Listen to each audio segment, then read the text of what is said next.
हवं तसं यश काय मिळेना, बरोबर ना?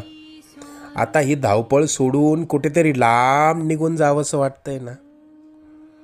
अजून किती दिवस सोसावं लागणार हेच तुझ्या डोक्यात कायम असतं. त्याच त्याच गोष्टींना पुरता कंटाळून गेलायस तू. मला माहिती आहे या वेदना आता तुला सहन होत नाहीये. यापुढे अशी समस्या तुला सतावणार नाही. तू आजपर्यंत भरपूर दुःख सहन केलंस. तुझी वाईट वेळ संपून जाईल. त्यानंतर येतील सुखाचे सोन्यासारखे दिवस. बाळा, तू प्रयत्न करत राहा. जिथे तू थांबशील तिथून पुढे तू हाती घेतलेले कार्य आम्ही पूर्णत्वास नेऊ. तू प्रयत्न करत राहा. यश तुझी वाट बघतंय.